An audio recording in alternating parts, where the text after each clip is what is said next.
പാലക്കാട്ടെ വോട്ടെടുപ്പ് ദിനത്തിലും ചർച്ചയായി എൽഡിഎഫിന്റെ വിവാദ പത്രപരസ്യം. പത്രത്തിൽ ആര് പരസ്യം തന്നാലും സ്വീകരിക്കുമെന്ന് സുന്നി ഇ കെ വിഭാഗവും നിലപാട് പത്രം നിവർത്തിയാൽ മനസ്സിലാകുമെന്ന് സുന്നി എ പി വിഭാഗവും വ്യക്തമാക്കി.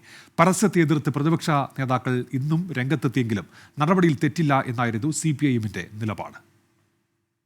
വോട്ടെടുപ്പ് തലേന്ന് നേതാക്കളുടെ വാക്പോരിനും വലിയ ചർച്ചയ്ക്കുമാണ് LDFിന്റെ പത്രപരസ്യം വഴിയൊരുക്കിയത്. മുഖപത്രമായ സുപ്രഭാതത്തിലെ പരസ്യവുമായി ബന്ധമില്ലെന്നായിരുന്നു സമസ്തയുടെ വിശദീകരണം. പത്രത്തിൽ ആര് പരസ്യം നൽകിയാലും സ്വീകരിക്കുമെന്ന് ജിഫ്രി മുത്തുക്കോയ തങ്ങൾ വ്യക്തമാക്കി. പത്രത്തിൽ വരുന്ന പരസ്യത്തെ പറ്റി നിങ്ങൾക്ക് അറിഞ്ഞൂടെ? പത്രത്തിൽ ആര് പരസ്യം കൊടുത്താലും നമ്മൾ സ്വീകരിക്കുമല്ലോ. മുഖപത്രമായ സിറാജിൽ പരസ്യം വന്നതിൽ വ്യക്തത വരുത്തേണ്ടത് മാനേജ്മെന്റെന്ന് AP സുന്നി നേതാവ് ഡോക്ടർ AP അബ്ദുൽ ഹക്കീം അസ്ഹരി. ഞങ്ങളുടെ പത്രം നിവർത്തി വെച്ചാൽ ആളുകൾക്ക് മനസ്സിലാകും അങ്ങനെ പറയേണ്ടതുണ്ടോ. പരസ്യം കൊടുത്ത എല്ലാവരുടെയും പരസ്യം പത്രത്തിൽ വന്നിട്ടുണ്ടല്ലോ. പിന്നെ അതിൽ കോണ്ടന്റിനെ കുറിച്ചും അതിന്റെ താല്പര്യത്തെക്കുറിച്ചും പരസ്യം കൊടുത്തവരാണ് പറയേണ്ടത്. BJPക്ക് വേണ്ടിയാണ് LDF പത്രപരസ്യമെന്ന ആരോപണം UDF ആവർത്തിക്കുന്നു. പരസ്യം നൽകിയവർക്ക് വേണ്ടിയായിരുന്നില്ലെന്ന് ഇപ്പോൾ തോന്നിക്കാണുമെന്ന് PK കുഞ്ഞാലിക്കുട്ടി. ഇടതുപക്ഷം ഒരിക്കലും ചെയ്യാൻ പാടില്ലാത്ത കാര്യമെന്ന് നേതാക്കൾ. ന്യൂനപക്ഷ വോട്ട് കോൺഗ്രസിന് കുറഞ്ഞു കിട്ടിയാൽ BJP ജയിച്ചോളും, BJPക്ക് അത് ഗുണം ചെയ്യും എന്ന ഒറ്റ കണക്ക് കൂട്ടലിലാണ് ആ പരസ്യം കൊടുത്തിരിക്കുന്നത്. അവിടെ BJPക്കാണ് ഗുണം ചെയ്യുക. അത് അറിയാത്തവരൊന്നുമല്ലല്ലോ ഇടതുപക്ഷക്കാർ. ഒരിക്കലും ഒരു ഇടതുപക്ഷ പ്രസ്ഥാനം ചെയ്യാൻ പാടില്ലാത്ത കാര്യങ്ങളാണ് മാർക്സിസ്റ്റ് പാർട്ടി ഇന്നലെ പരസ്യത്തിലൂടെ ചെയ്തത്. പക്ഷേ നാളെയും ഇവിടെ മതസൗഹാർദ്ദം വേണ്ടേ കേരളത്തിൽ?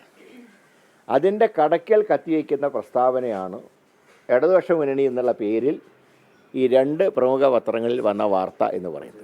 എന്നാൽ പരസ്യം നൽകിയതിൽ തെറ്റുപറ്റിയില്ല എന്ന നിലപാടിൽ തന്നെയാണ് CPIഎം. ഇത് സാങ്കേതിക പ്രശ്നമല്ലേ, ഇത് തെരഞ്ഞെടുപ്പിനെ ഒരു രൂപത്തിൽ ഹിറ്റ് ചെയ്യാൻ പോകുന്നില്ല. ആ പരസ്യത്തിന്റെ ഉള്ളടക്കം തെറ്റായിരുന്നോ? എന്നാൽ ഇത് സന്ദീപ് വാര്യർ പറയണം. പരസ്യം തിരിച്ചടിയാകില്ലെന്ന് LDF സ്ഥാനാർത്ഥി ഡോക്ടർ P സരിൻ പറഞ്ഞു.